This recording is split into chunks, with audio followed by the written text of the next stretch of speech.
दो बच्चे हैं ना? हाँ जी। तो दो बच्चों के हिसाब से दो चाहिए। जोड़ी है, दो बच्चों के हिसाब से तो दो जोड़ी हुए ना।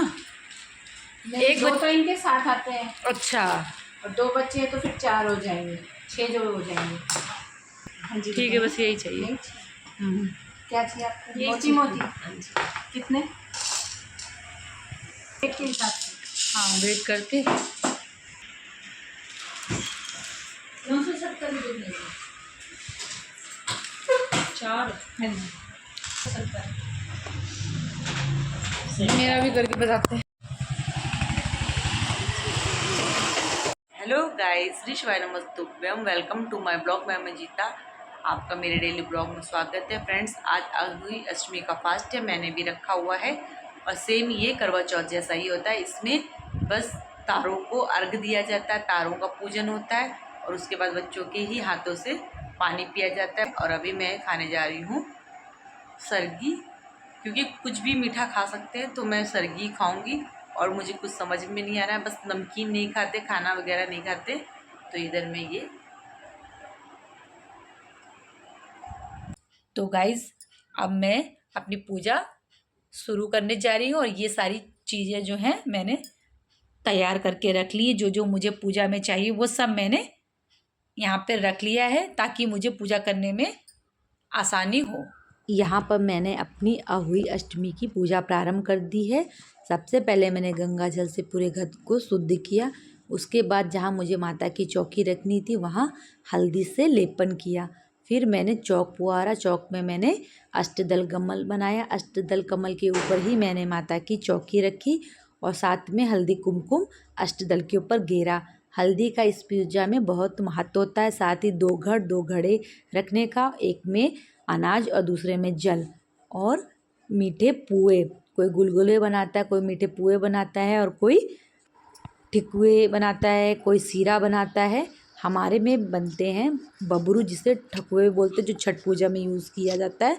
तो हमारे में वही शुभ माना जाता है, तो मैंने वही बनाया था। और बयाना का भी महत्व होता है। बयाना अपनी सासू माँ को देते हैं या नंद जेठानी, अगर ये ना हो तो पंडिताइन को या किसी बड़े को भी दिया जा सकता है। इसमें सेम वही करवा चौथ जैसा होता है। कपड़े होते हैं, सुहागी होती है और जो हम ठकुआ पुआ या गुलगुले बनाते हैं वो भी बयाना में ही निकाला जाता है। माता को भोग लगाने के बाद कपड़े भी माता के ही नाम से, अष्टमी माता के नाम से होते हैं। उसमें सुहागी आपकी मर्जी, रखना चाहो नहीं रखना चाहो। अगर सासू माँ सुहागन है तो भी दिया जाता है और नहीं है तो भी। तो अगर सुहागन नहीं होती तो बहुत लोग श्रृंगार का सामान नहीं रखते हैं। और जो हम माता को भोग लगाते हैं वही माँ को, सासू माँ को दिया जाता है। फिर वो बच्चों में बांटती हैं। तो ये बयाना होता है, इसका भी विशेष महत्व होता है। और यहाँ पे मैंने लगाई गेहूं की ढेरी, उसी के ऊपर माता को विराजमान किया। साथ ही कलश जहाँ रखना था वहाँ पे भी, और दीवे के नीचे भी ढेरी लगाई जाती गेहूं की। तो गेहूं का भी विशेष महत्व होता है। तो मैंने लेकिन दोनों ही घड़ों में गंगा जल भरा। एक घड़े में अनाज भरा जाता है और दूसरे में गंगा जल से भरा हुआ लोटा। तो गंगा जल मिक्स करके पहले गंगा जल डाला, उसके बाद उसमें पानी। तो इस लोटे को कोई भाई दूज वाले दिन उठाता, कोई दिवाली, कोई छोटी, कोई धनतेरस वाले दिन। और इसी से पूरे घर को शुद्ध करते हैं, पोछा लगाते हैं। और माताएं अपने बालों को धोती हैं जो व्रत करती हैं, और अपने बच्चों के आँखों में लगा के उससे स्नान कराती है। मैं इसे छोटी दिवाली वाले दिन उठाऊंगी। मैंने चौकी तो दूसरे दिन ही हिला दी थी, क्योंकि जो नियम मैं अभी करूँगी वही मेरे लिए आगे तक होगा। क्योंकि मैंने ये फर्स्ट टाइम रखा है। हमारे मायके से भी कोई नहीं रखता था, ना ही हमारे ससुराल से। क्योंकि जैसे करवा चौथ सबसे पहले पंजाबी रखते थे, उसके बाद ये धीरे धीरे पूरे भारत में फैल गया। पंजाब के बाद हिमाचल लगता, तो ये पंजाब के बाद हिमाचल में गया, फिर दिल्ली में, ऐसे ऐसे करके वेस्ट यूपी में। तो उसी तरीके अहोई अष्टमी का हरियाणा के लोग रखते थे, उसके बाद दिल्ली के, और फिर धीरे धीरे करके ये पूरे भारत में फैल गया। पर हमारे हिमाचल में तो ये जब आया था जब करवा चौथ का व्रत रखा जाता था। लेकिन मेरे परिवार से, मेरे मायके से और ना ही ससुराल से कोई नहीं रखता था, इसलिए मुझे यही होता था कि कैसे रखना, क्या करना। क्योंकि साथ होता है तो व्रत रखने में अच्छा लगता है। जैसे करवा चौथ सभी रखते थे तो उसमें अच्छा लगता था, नियमों का पता होता है। इसमें मुझे नियमों का पता नहीं था, इसलिए जो नियम मैं पहली बार करूँगी वही हमेशा चलेगा, और मेरे बाद जो मेरी देवरानियाँ या मेरे बच्चे होंगे वही करेंगे जो मैं करूँगी। तो मैंने वही चीज़ों को किया जो मैं हमेशा कर सकती हूँ और जो मुझे लगा कि मेन है। मैंने लोगों से पूछा, हर तरीके से लोगों ने बताया, कोई किस तरीके से, हर तरीके के लोग अलग अलग तरीके से करते हैं। क्योंकि अगर बुक में सिर्फ यही लिखा है कि बयाना निकाला जाता है और कहानी है 2, और पूड़ी और सिरे का महत्व बताया। तो सिरे जो होता है वो गेहूं के आटे का ही होता है, तो लोग लेकिन गुलगुले बनाते। तो मैंने अपनी तरीके से जो मुझे लगा कि ये चीज़ें ज़रूरी है वही की, ताकि मैं आगे तक इजी वे में माँ की आराधना पूजन व्रत कर सकूँ। मेन ये बच्चों की लंबी आयु, उन्नति और तरक्की के लिए होता है, बच्चों के लिए होता है। तो मुझे बच्चों के लिए रखना था, मैं काफ़ी टाइम से सोच रही थी पर मैं रख नहीं पा रही थी। तो इस बार जो है मैंने शुभ मुहूर्त भी था और रख ही लिया। तो उसके बाद जो है मैंने की आरती, और आरती के बाद कथा सुनी, और कथा सुनने के बाद मैं छत पे तारों को अर्घ देने के गई। बहुत से लोग इस व्रत को आधा दिन का भी रखते हैं, पर मैंने ये व्रत पूरे दिन का रखा था। और 2 गुड़िया रखकर मौली नाल में पिरो लेवे। तत्पश्चात रोली चावल से अहोई माता की। एक दिन उसकी स्त्री खदान में मिट्टी खोदने के लिए गई, और जो ही उसने जाकर वहां कुदाली मारी तो ही सेही के बच्चे कुदाल की चोट से सदा के बाद उसने कुदाल को स्याहू के खून से सना देखा तो उसे, हे सेठ, तेरी सेठानी ने मिट्टी खोदते समय ध्यान न देकर सह के बच्चों को मार दिया।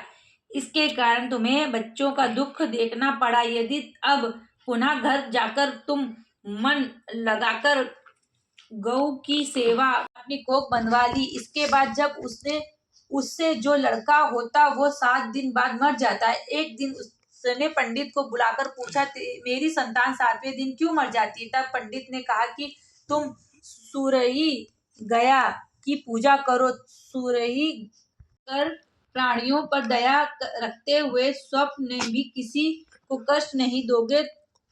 तुम्हें भगवान की कृपा से पुनः संतान का सुख की पूजा करो। सुरही गाय स्याऊ माता की भयाली है, वह तेरी कोख छोड़े तब तेरा बच्चा जिएगा।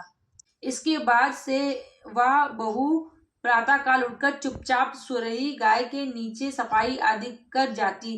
गौ माता बोली कि आजकल कौन मेरी सेवा कर रहा है, सो आज देखूंगी। गौ माता खूब तड़के उठी, क्या देखती है कि एक साहूकार के बेटे की बहू उसके नीचे सफाई क्यों नहीं। बच्चों ने जाकर कहा कि चाची तो कुछ मांड रही हैं, खूब उजमन हो रहा है। यह सुनते ही जेठानियां दौड़ी दौड़ी घर आई और जाकर कि तूने कोख कैसे छुड़ाई? वह बोली, तुमने तो कोख बंधाई नहीं, सो मैंने बंधा ली थी। अब स्याऊ माता की कृपा करके मेरी कोख खोल दी है। स्याऊ माता ने जिस प्रकार उस साहूकार की बहू की कोख खोली, उसी प्रकार हमारी भी खोलिए, कहने लगी।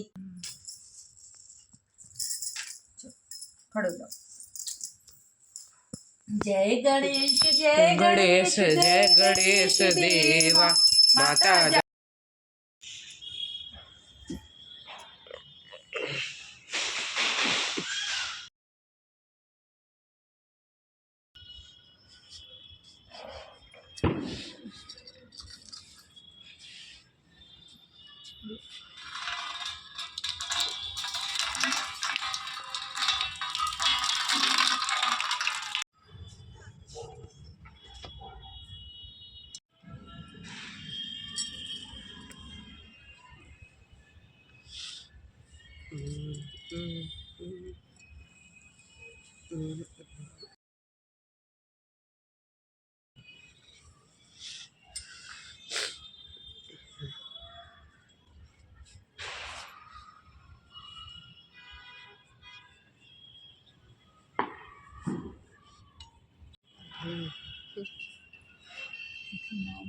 नीचे से भी दे सकती थी, मैं नीचे गमले में भी ध्यान नहीं।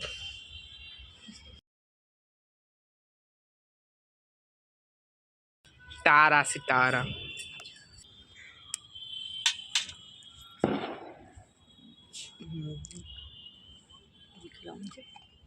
गाइस, मैं तारों की पूजा करके आ गई और मेरा व्रत पूर्ण हो चुका है। अब मैं व्रत का पारायण करने जा रही हूँ और स्याहू माता की मैंने ये माला भी धारण कर ली। जल चढ़ाने के बाद इसी से अर्घ देते हैं और उसी के बाद से पहनी जाती है, तो मैंने इसे धारण कर ली है। और मेरा जो खाना है वो ये रहा,